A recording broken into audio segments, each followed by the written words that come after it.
Doctor مصدق ایک بات سے مجھے ان کی اتفاق ہے، وہ یہ ہے کہ ٹیکنالوجی کی راہ میں رکاوٹ نہیں بننا چاہیے، ہمیں آگے جانا چاہیے۔ دوسری سے ان کی اتفاق نہیں ہے کیونکہ انہوں نے بلڈوز کیا۔ میرا خیال تھا کہ اس میں کنسنسس ہونا چاہیے یا at least major parties on board ہونی چاہیے تھی۔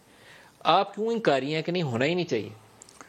میری خواہش تو ہے کہ آپ کسی وقت ابھی تھوڑا سا وقت نکال کے جو آج فائنانس کمیٹی میں ہوا ہے وہ اس کو سیکنڈ میں لے جاتے، پہلے اس کو ڈسکس کریں۔ ٹھیک ہے، شکریہ جی۔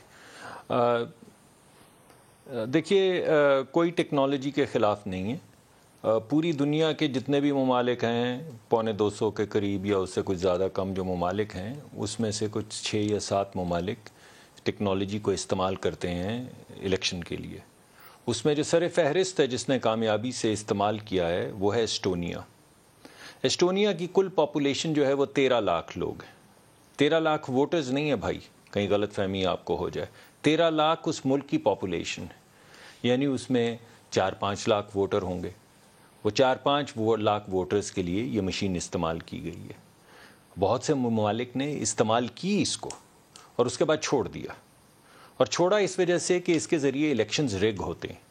یہ وہ ممالک ہیں جہاں پہ الیکشن ریگ ہونے کی کوئی تحریک نہیں، کوئی روایت نہیں ہے۔ استعمال امریکہ میں بھی ہوتی ہے، لیکن وہاں پہ بھی یہ شکایت ہیں کہ رشیا نے اس کی مشینیں ٹیمپر کر دی۔ ابھی ایک رپورٹ آئی ہے ہیومن رائٹس کے حوالے سے، میں آپ کو اس کا مسودہ بھیج دیتا ہوں تو آپ پڑھ لیجئے کہ امریکہ کے اندر جو استعمال ہے مشینوں کا، اس کے اوپر جو اعتراضات اٹھائے گئے ہیں فارملی، وہ کتنے شدید اعتراضات ہیں، اور ان تمام کی نوعیت جو ہے الیکشن ریگنگ سے ریلیٹڈ ہے کہ یہ مشینیں جو ہیں یہ ریگ ہو سکتی ہیں، یہ مینیپولیٹ ہو سکتی ہیں، ان میں کاؤنٹنگ ایرر انٹروڈیوس کیا جا سکتا ہے وغیرہ وغیرہ۔ میں امریکہ کی رپورٹ دے دوں گا، مگر اس کے علاوہ کچھ ممالک ہیں۔ جرمنی نے اس کو استعمال کر کے چھوڑ دیا اور یہ کہا کہ یہ اس وجہ سے ہم استعمال نہیں کریں گے کیونکہ اس سے الیکشن ریگ ہو سکتے ہیں۔ فرانس نے چھوڑ دیا۔ نیدرلینڈز، جہاں پہ جس کا کیپٹل ایک پروونس ہالینڈ ہے، ہالینڈ نے، نیدرلینڈز نے چھوڑ دیا، آئرلینڈ نے چھوڑ دیا، برطانیہ نے چھوڑ دیا۔ ہمارے ہاں ابھی پچھلے دنوں جس کو پرائم منسٹر کے سامنے جس کمپنی نے پریزنٹیشن دی تھی، یہ وہ کمپنی جس نے فلپینز کی مشینیں بنائی تھی۔ فلپینز کے اندر وہ مشینیں استعمال ہوئیں، الیکشن ریگ ہوا، اس کے بعد پکڑا گیا اور انہوں نے ابینڈن کر دی وہ مشینیں۔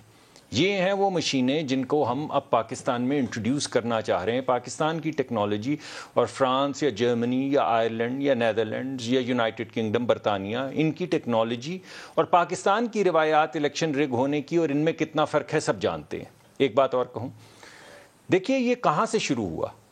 آپ کو یاد ہوگا سپریم کورٹ نے ایک ٹاسک فورس بنوائی تھی ہمارے دور میں اور کہا تھا کہ یہ دیکھا جائے کہ یہ استعمال ہو سکتی ہیں، یعنی اس میں پوری دنیا میں جتنے بھی ماہرین تھے ان کو بلایا گیا، زیادہ تر پاکستانی بیک گراؤنڈ کے جو ماہر تھے ٹیکنالوجی کے، انہوں نے کہا یہ استعمال مت کیجئے، اس سے الیکشن ریگ ہو جائیں گے۔ یہ مسودہ پیش کیا گیا سینٹ میں، سینٹ کی کمیٹی میں۔ پرائم منسٹر صاحب کو وہ نہیں پسند آئی رپورٹ۔ انہوں نے کہا یہ تو اس زمانے میں سپریم نے کورٹ نہیں بنائی ہوگی، لیکن یہ اس زمانے میں بکواس رپورٹ ہے۔